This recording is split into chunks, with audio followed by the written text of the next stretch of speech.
Hey there, guys. It's Metro, and we are back again. And it's not necessarily been that long. We haven't done a lot of these recently, but I am glad to be back and doing another key review from my man, Imilkmonks. It's not a video on the name. Let's not talk about the name. Anyway, we are taking a look today at, it's not his first 20 Gambit, okay, but it is, I believe he told me that, like, he's done a few 20s at this point. This is a pretty hard week. This was recorded from the Tyrannical Necrotic week from a while ago, and it's him playing Brewmaster. Now, we actually just did a Brewmaster review, and honestly, I don't know that much about Brewmaster, but I will tell you right now that the problems we had in the previous review and the problems we're going to have here now about UI are honestly very similar, eerily similar, just on the opposite ends of a spectrum. So if you didn't see the previous review where we looked at a Brewmaster monk, the player had like crazy amounts of info, just kind of not organized well at all. It made me believe that the player was not looking at 90% of the stuff on the screen because there's no way you could read it. There was literally like numbers overlapping and things and stuff blocking each other. So this UI is the complete opposite of that, right? It's literally the complete opposite. It couldn't be further from the previous one. And I think it's not actually, I don't know. So I'm interested, I always interested in hearing the people reviewing, but we have some things that I immediately noticed and I would like to talk about it. I assume this is like LVUI or something because it looks so standard. It looks like very formatted, but I don't know. Out of the box, I will say that a couple things catch my eye. Okay. So first of all, we have what looks to be like, I guess this is details. Yeah, very likely details just here in the bottom in a place that honestly, I would definitely want to see more info about the character.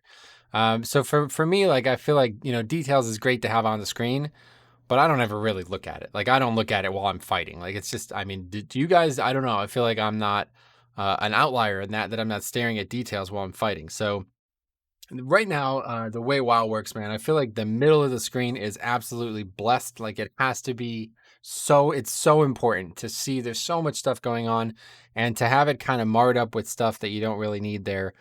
I feel like that kind of confuses me a lot. So, we have a health bar, at least on the screen. The target bar is ultimately going to be here, which is very common.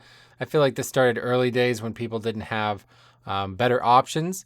But nowadays, I feel like we have a lot better options. But if you like where the health bar is and you're not having any trouble with that, then that's a good place for it. It does look like he has a single weak ore, and that is for it looks like Iron Skin Brew or no, what's it called? Celestial Brew now, showing what I believe to be an absorb predictor. Is that right? That's the predictor predicting how big the absorb is going to be. So that's quite neat. But then, here we see some other problems. So this is the one that really catches my eye. Like, this is so far away. Do you actually look at this? Like, for me, the top left of my screen is basically just waste area. I can't possibly look at it. I have pretty big monitors, I guess. I don't know. It's just like I'm not able to really look up there. I actually have the Blizzard default frames up there, too. And people kind of meme about it every once in a while. But it's like I don't even look up there. Like, if you're looking at the top left of your screen while you're in combat, that would be surprising to me. So this is really close to where I wouldn't even consider looking. And I feel like it's really important that you know what interrupts are up as the tank. Like, very important, especially as a Brewmaster. Blood DK equally so, because if nobody has an interrupt, I know I need to use my grip or my stun or even Gore Fiends to stop that. Well, Monk has multiple things like that as well with Leg Sweep, Ring of Peace. Potentially, I believe like the charge thing or whatever pulls a mob and stops it from casting too. I don't actually know, but they have a lot of options, and I feel like that's really important. So I don't know, but the thing that I noticed is there's like very few actual spells on these bars. I assume this is just some default setup, and you're just not placing things on the bars that you don't really need. But to me, like that's all the tracking you have, right? Like those are the only things that can be tracked. We don't have any weak ores to track anything. And so obviously it's nowhere, it probably out of the gate, it probably looks better than a lot of the UIs we've seen on some of these reviews, but I think it's less functional than them, to be honest, because at least like the previous one had the info on the screen. It had the cooldowns. It had the, pertinent tank relevancy stuff like having, I don't really even know, honestly, for Brewmaster, but for Blood DK, I'm tracking all my major CDs and it's really important. Now, I like the concept of just having the bars there. It can work, but it's I feel like it's quite low and it's quite small. Now, hey, this is up to you. Again, if you think it's working for you, go for it. And so that would be the end of it. But for me, I would definitely want to see some more info. Weak auras, really, really, really, really useful. And it looks like we're just probably, I assume this is just LVUI. We're just using a stock UI. But okay, that's it. Let's move on. We also, one other UI discussion. It appears that I would say he's using my Plater profile. Maybe this is just what Plater looks like out of the gate nowadays, but I'm pretty sure that's the custom skin that I have that I got from Gingy or whatever. And if so, yeah, cool. I'm glad that it helps, man. I'm always kind of interested in seeing other people use things that I have on my UI because I feel like I've learned a lot about UI and visual clarity over the years. And Plater is incredibly important to me. I could not do keys without Plater. That's like the one. Weak ores is important, but I could definitely at this point I've gotten good enough that I think I wouldn't really need weak ores. I could probably get away with just Plater. And then I also see that you have the friendly nameplates on. I would definitely recommend turning that off. We also has the little circle weak ore, so that's good. I feel like that's really useful as well. But anyway, I would definitely recommend turning the friendly nameplates off. At least for me, it always got in the way. They basically like Blizzard frames just kind of don't really overlap very well. So if you have multiple melee, you just have a bunch of stuff on the screen that you don't really need. But anyway, let's talk about the key. And I'm going to tell you right now, a little spoiler alert, this goes well, okay? But we can still learn a lot from it. We are going to be doing the route that I normally do here, which again, if that's inspired by me, I'm glad it worked out. One thing I noticed out of the gate, though, is that pat is not going to be skippable. You will always get that pat 90% of the time. So don't even try to skip it. What I like to do is actually just aggro it as it's running in. So it basically takes this big turn around into other mobs. On the off chance it gets too close to the other mobs and aggroes them, that's a disaster. So basically right here, when it pats through, you're going to grab it there. Okay, that's a big tip. It'll save some time and it'll also prevent a potential mistake every once in a while. But season's almost over, so this is not going to be possible in a couple weeks. Or however long we have at this point. And yeah, so that's not really that big of a deal. A lot of people do other routes. I'm going to tell you something that I think I'd like to see done nowadays. And I'm probably going to start doing it a lot more on tyrannical weeks. But getting up here and getting this hero on this first boss, very, very good. I like this route a lot. Now, the boss himself, really nothing crazy. I can give you some tips on what I've been doing as Blood DK, and I bet Monk has some really good options too.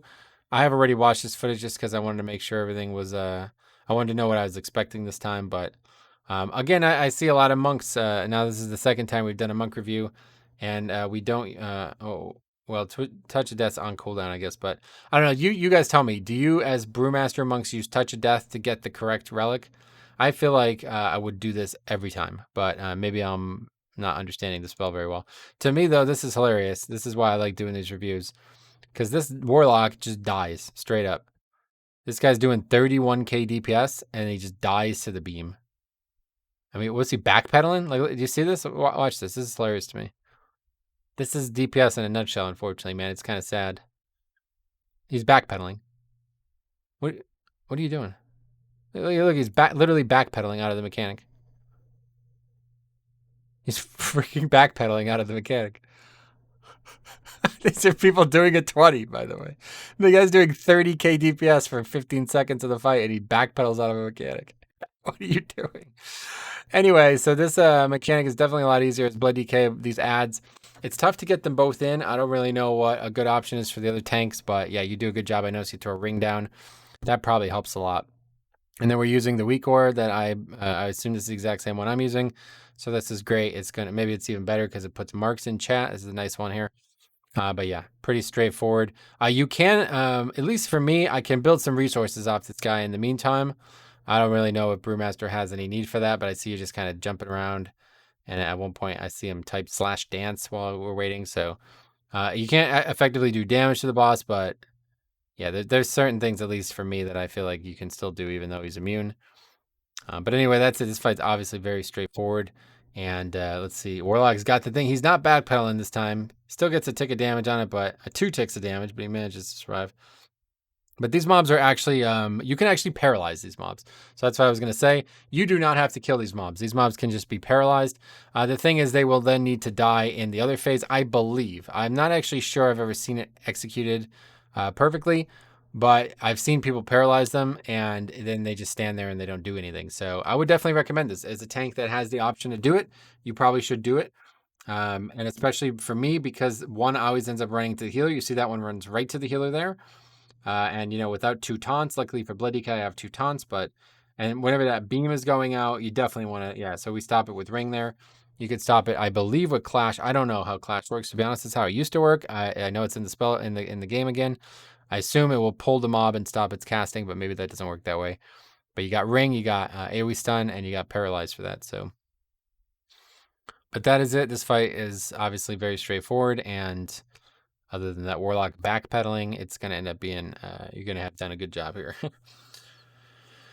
There's the dance, slash dance. A little bit of stunted on the boss. I mean, it's still a boss, man. It's Tyrannical Week. Let's be careful. Don't get a little too ahead of yourself. Oh, yeah, this is another thing about the UI, though. I didn't realize. So you see all this stuff on the bottom right here.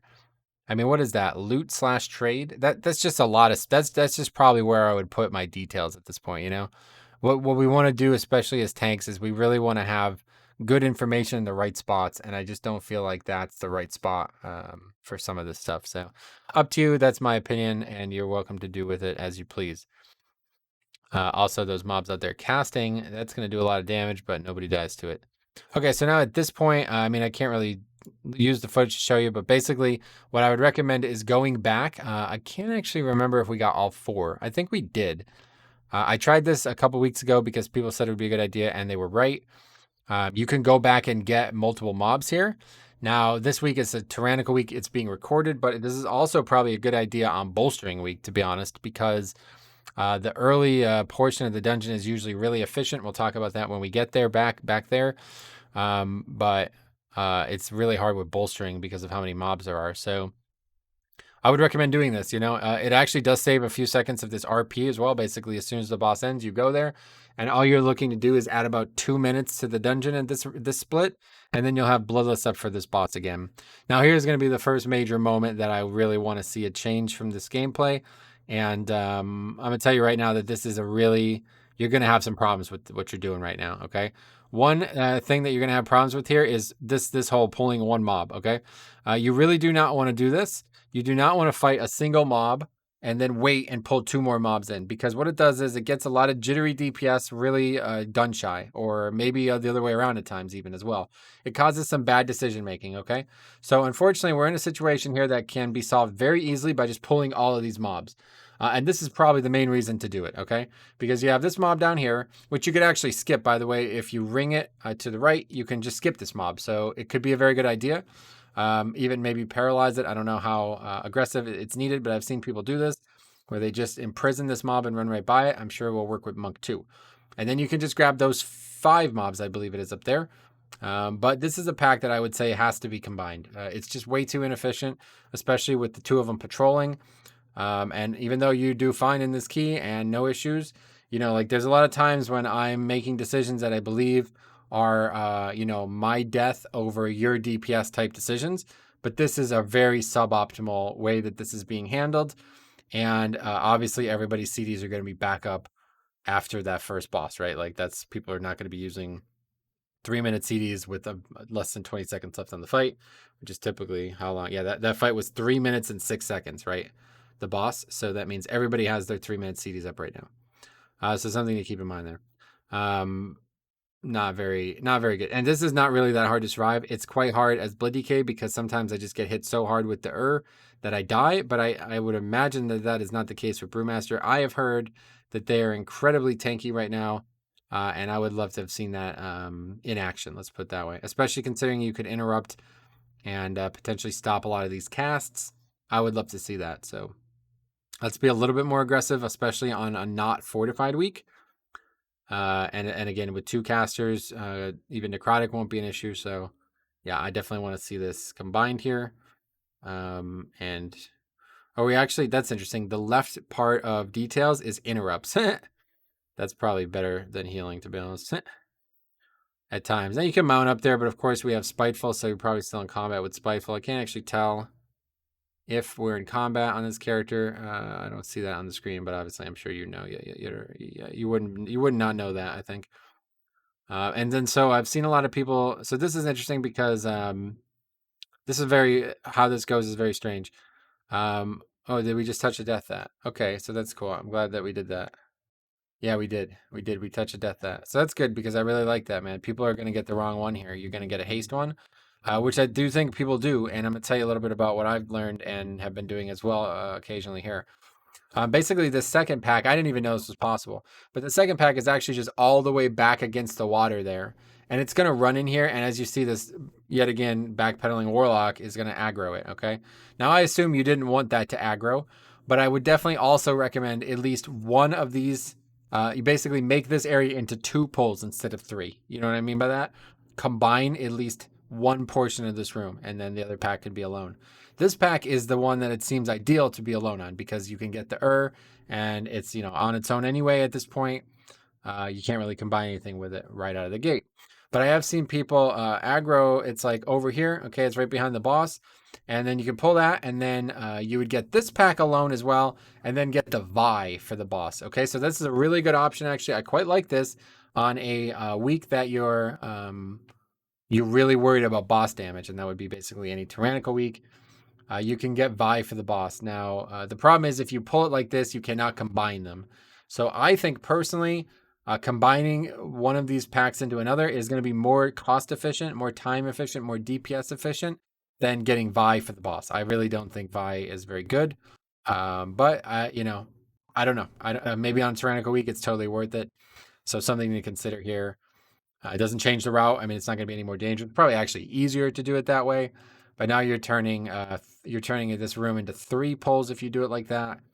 I mean, obviously it's very, very possible to combine all of them, but we're dealing with 4 casters total, 2 on each side of the room if you're trying to combine the right and the left pack. So extremely unlikely that you're going to gather them without a serious amount of help. And now this boss is one that I have made a whole video on. We have a little blue marker on the ground there. I'm not exactly sure what that's for, but I would say that, dragging him this far down, I don't really feel like it does anything different. If you guys have a different opinion, feel free to leave a comment. It doesn't matter, honestly, but I think a lot of people are going to try to commit to, you don't want to drag basically, if you could fight a boss, the exact spot he stands when he's aggroed, that's going to be the maximum way to tank a dungeon because you don't want these DPS accidentally setting up and then the boss moving out of their abilities, Now that doesn't happen. I think mostly, honestly, because you're fighting the mob, the guy. Okay, people are still dealing with that and the Spiteful, so they weren't worried about that. But in the future, just a little bit of a maximization thing that I've learned over the years. Now this, yeah, it's fine. It's basically the same principle. But again, if you watch my video, I tank him up over here. And then you can create this angle kind of across probably about 40% of the room. And that natural angle hits them without anybody having to worry about it. Now, it looked like you hit them, no problem, but I think you missed a few. And I will say that getting this first set entirely killed with one breath is really important. Because if the DPS have the mechanic on them, period, it can open up doors for mistakes. Like, the mobs don't necessarily have to get to them to cause them to make a mistake. If they have the mob fixated on them and they're getting the alert that it's on them, they might start moving or doing things that are suboptimal. So what we want to try to do is outthink those mistakes.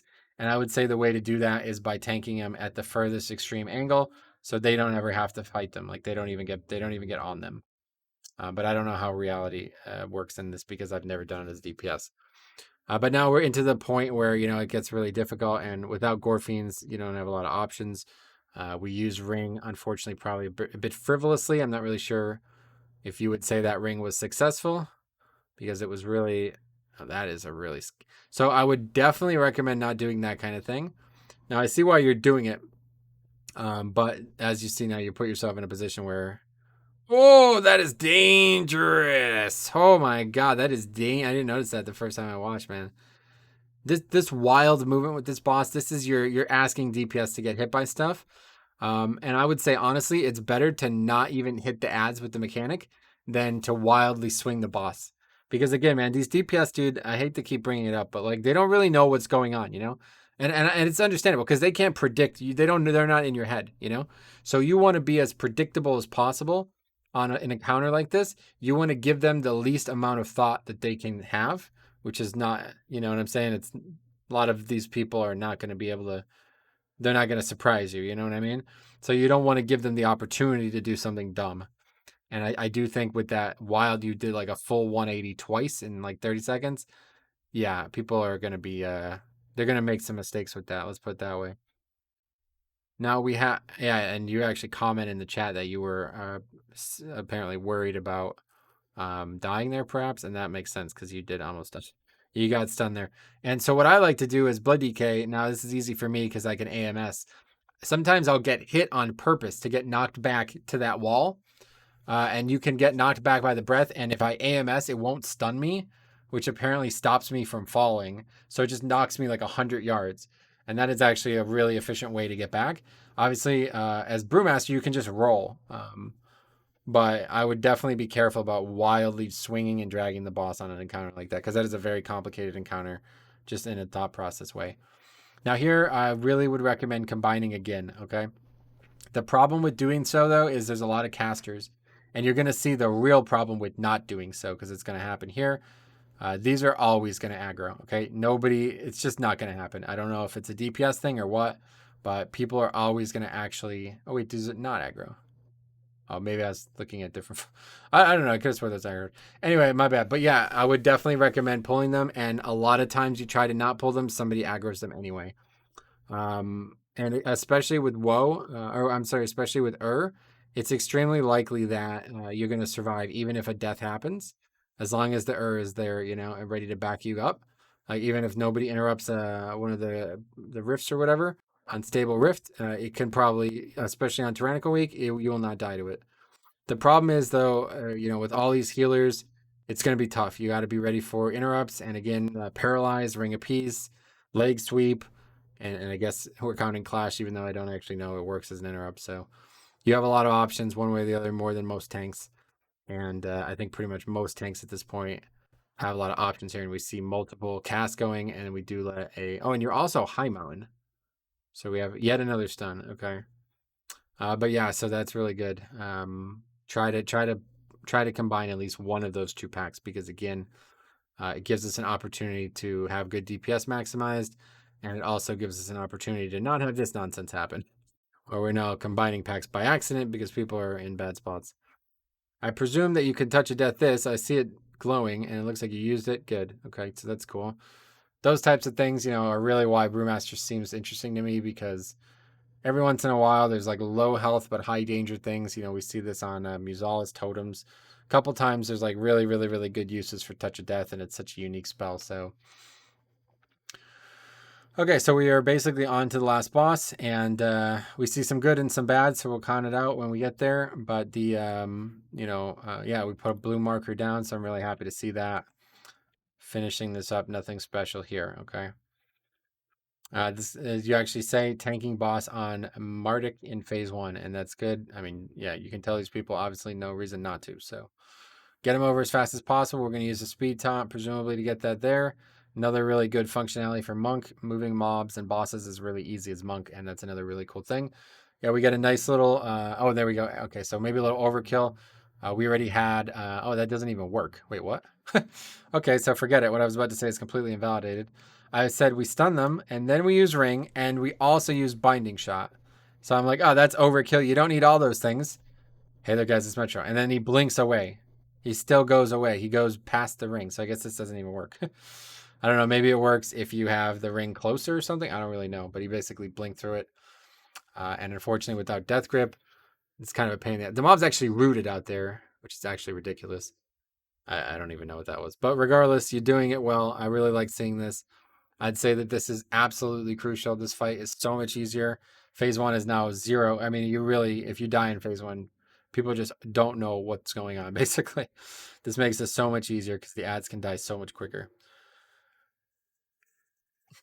We do have a second set of assassins, and it's going to be handled well, so. But yeah, looks like we have everything going well, man. I mean, we're at Last boss, 54% count. Same count as always I have as well. And we have, looks like, can't really tell the week or 15 minutes? 15 minutes has passed, I guess.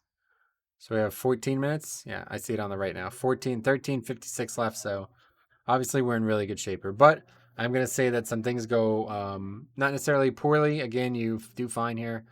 But some things do not go well. Things that I would change. Let's put it that way on this fight. This fight is a very pain in the ass fight.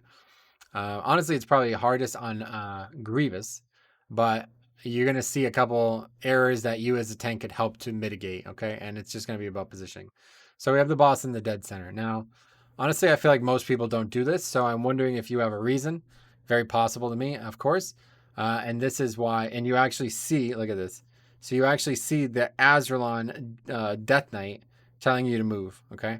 Not only is he telling you to move, but then he says something in a language that I don't even speak. So that guy's mad, you know what I mean? And honestly, he's right, because as you're going to see, the priest gets hit, and that's it. Only one person hit this time, but when you're tanking them in the middle of all 5 of those, honestly, it's not very hard to dodge, but it's just like in Spires. It's so much easier to dodge if they all come from the same direction. When you have all 5 coming from the same direction, you don't have to constantly be spinning your character around, and potentially you don't have to move your physical characters facing, losing DPS, okay? So yeah, great AMZ from that guy. But yeah, I would definitely recommend dragging it. There's 3 options from what I can tell. Right on the stairs, which is what I originally did. And honestly, it's just a worse version of the other 2 now because the stairs actually make it harder to dodge. People think like the stairs are safe and they're not. And then either that left side where I normally do it or the cart on the right side. They're identical. Basically, you just, as you see, here is like kind of the outer wall formed by this mechanic. You just want to be on the extreme side of it. So no matter where they are, they're all going to come from the same angle.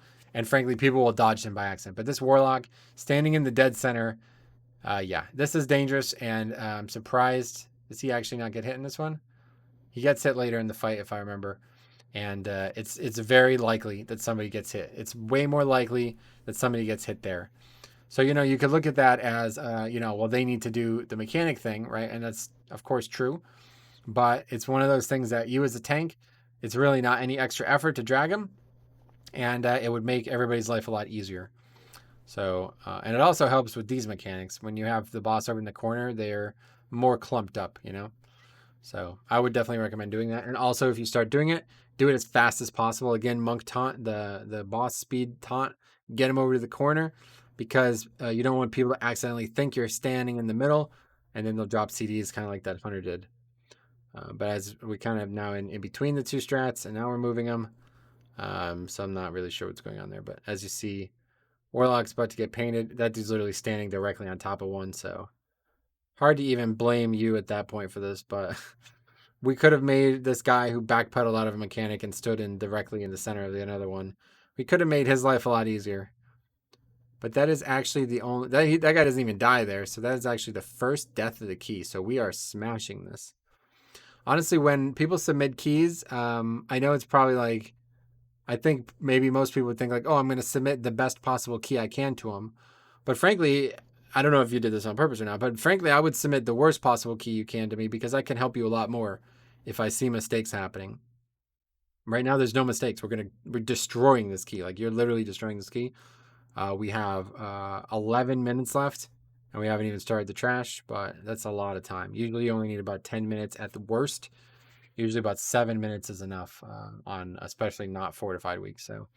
So now we're going to do some things that I definitely want to comment on. This is actually, I'm going to say this, the run falls apart right here. Even though you easily upgrade it, easily upgrade it, this is where things go wrong, okay? And I think you really want to get better at this because we're not going to have this luxury in Season 3 or Season 4.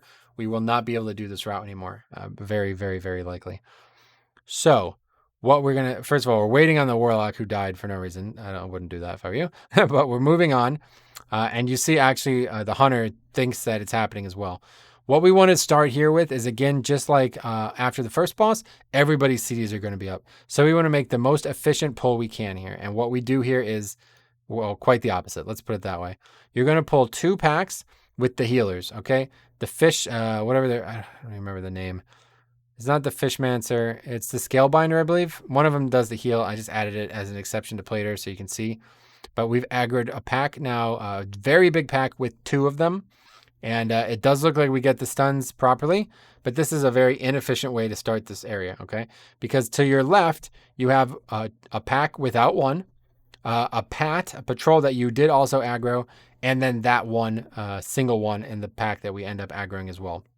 So I would heavily recommend starting this area because then this happens, okay? So if you pull the middle first, the mobs are going to run all directions. And I've actually seen them run here, aggro those, run over here, aggro those, and run over there, you can't see because of the mini map, and aggro those. All 3 of these packs I've seen aggroed because DPS are not paying attention or trying to help them get stopped or slowed and preventing the aggro. So this is a complete disaster if you ask me. It's not going to wipe you. I don't think any problems actually occur, but this is very, very, very inefficient, just kind of accidentally chain pulling trash, okay? And this can be solved by starting with these 3 in the corner, all right? Because when you start with these 3 in the corner right here, they cannot run in about 50% of the direction. You understand? There's a wall behind you and there's an ocean to your right. So 50% of the place they can run is completely pointless. They run there, they're just wasting their, like, they're not going to ever cause any harm there. Now, at this point, they can run in this direction right now. And the only thing that would be in that direction is this giant. This pack that we did pull and is not here anymore, they're nowhere near the runners. It's very, very, very unlikely that they get there. But since you now only have that one direction that can cause danger, if they do start running there, it's a lot easier for you to stop with ring, with stuns, with anything, okay? Whereas when you tank them in the dead center like that, and they start running in all 4 directions, well, without Gore Fiends, you don't really have any way to stop that unless, the hunter decides to wake up and use his stuff. So that is a very suboptimal way to start this area, and I think it's incredibly crucial. If you do this route, that the first pull and the last pull in this area are very efficient, okay? And now we're going to make another decision that I vastly disagree with, okay? So let me tell you about why I go to the right. Now you're going to go to the left here, okay? We're going to go the left side, and I think it's very popular as well, so it's not surprising. We're going to go to the left here and aggro these packs. Now, every single pack on this left side has a scale binder, a healer, okay? Again, people are getting very good at stopping them, so that's not really a problem. But it's still there. It's still looming, okay? On top of this, there's 2 packs here. You'd love to combine them, wouldn't you? But 2 scale binders, okay? Well, guess what? On the right side, there's giants. Now, in Fortified Week, I did this on 25, and the giants literally just destroyed people. Seems like you just can't pull them, okay? But they are the most efficient count per HP in the dungeon, okay? Maybe not in the whole dungeon, but definitely in this area. So I would definitely recommend working them in, especially on any non-fortified week and any week that you can combine trash easily. So we're choosing this route instead, which is, from all accounts that I could see, far less efficient, potentially riskier because we have both a healer and many packs around them that if they run into, they will aggro, and a more like, it's not as compact. You have to run further to get all this count, okay? So on the right side, there's basically 2 packs. And again, I would really just watch, I don't have any way to show you this right now, but I would watch the footage that I've done or even look at the MDT route, and you'll see that there are 2 packs right next to each other in the middle by a boat. You can just grab the one pack, doesn't even have a scale binder, okay? So you combine a pack with a single scale binder and then a pack without. Combine them together, easy pack. Then you have a pack, 2 packs without scale binders on the far wall, which are great to combine. Or you have one of those packs with a giant, okay? And so you do this pack here with a giant. So that's a good, like, a really good AoE pack plus that 4.5% from the giant. It's getting cleaved down. Then you go to the middle and grab both of those together. That's like a ton of count, easy mode pack. Then you go to the right and grab the giant with one of those packs, maybe even both of those packs, okay? And then you are in great shape. All you need is one other pack. And there's another great one up front by the damaged boat or whatever. So instead, we have this, okay? We're going to run over here, and I think it's going to be mostly to necrotic and stuff, but we do have a couple problems over here. But there we let the fish stick go off, as we see. Again, Brewmaster, multiple ways to stop it. It's tough. I have a lot of trouble with it on my DK too because I'm constantly spamming globals, and then you have to pull on the brakes and stop and get those globals. You know what I'm saying? So I would definitely be a little bit more ready for it though. Brewmaster is probably even better than Blood DK. I mean, it just depends. Blood DK obviously can grip it, but I think an AoE stun is really a nice tool there because I believe that's off the global, right? All right. So anyway, that pack's down. Moving on. Another pack, single pack. Just fighting a single pack. It's like what's there? 4 elites. Yeah, just like not very efficient. It's hard to not be very efficient as well because there's really nothing we can do there. And we do use ring to stop. Is that right? We use ring to stop the caster, which at least it's done. But I would definitely, it's really strange to me. I have this problem when me and Cop used to do stuff together all the time. I miss him. I hope we'll see him again soon. When we used to do stuff together all the time, he also did this. Never, ever, ever uses paralyze. Never. Like I would be like, "Hey, Cop, can you paralyze this mob?" And he wouldn't even do it. I'm not really sure what that is. Maybe I'm missing something about the spell, but it's an incredibly good single target interrupt. So I would really recommend doing it. Now I know in Legion, when people would paralyze mobs. Oh, and here we go. Oh no, maybe not yet. It's coming. Anyway, when people would paralyze mobs in Legion, it would remove all the dots. It's probably still true, but do people still use dots? I don't even think so. So there we go. Dismantler dismantles you, and that's going to be a disaster. Somehow that Pat doesn't aggro. You got lucky there. But there's a bunch of stuff on the ground. I actually just recently learned, heads up to, or shout out to, I think it was Fergus who told me, the watery blue thing that these fishmancers throw on the ground it does actually 0 damage. You actually stand in it too, so maybe you already know that. I just learned that. Obviously, I don't kind of go around standing and stuff and trying to test it out. But as you see, yeah, you don't even move out of that. That does 0 damage, which is very weird. But so we let a statue or a totem spawn, and then also you're just drinking beer, bro. Come on, man, pay attention. Anyway, getting dismantled, and now we're gonna get the battle res from Yato Demi, who is the priest. Interesting, but yeah, that's good. Almost another hit there. Ooh. That didn't die. I think you were getting hit a second time there. But that's good. I mean, that's pretty much it. It's just very, very small things, very petty almost, and being about some of the stuff doesn't really matter. You literally upgrade this key with so much time to spare that you can probably, pull another 6 packs and it wouldn't even matter. But there will be a time and you will reach that threshold where that is not true. This is an interesting choice too, going around here. So we need 10% count at this point. I have to say, I don't know. Maybe people heavily disagree with me, but these giants are like, that giant is half of what you need right now. That giant literally gets you halfway. So let's pull one of these packs with a giant. We done. We out. You know what I mean? But yeah, that's up to you. Also, that patrol is a really good pack. It doesn't give a lot of count, but it's kind of like those small. See, this is just a complete disaster, honestly. Don't fight mobs over here. Did somebody just get eaten by a shark? Is that what just happened? Let's just do me a favor and don't do this again. This is a terrible idea. I'm pretty sure somebody gets eaten by a shark here. Hold on a second. I want to see this. Somebody just gets one shot. I don't know if it's from Spiteful. It's probably from Spiteful, I guess. Is it the Warlock again? The Warlock? It's not the Warlock. It's Quayjay. Quayjay, the hunter.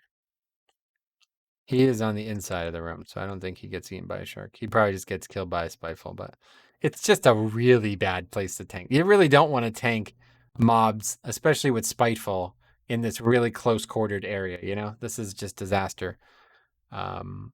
But yeah, again, you're gonna get away with it. So as you see, again, 0.42 left. Now you need 0.6%.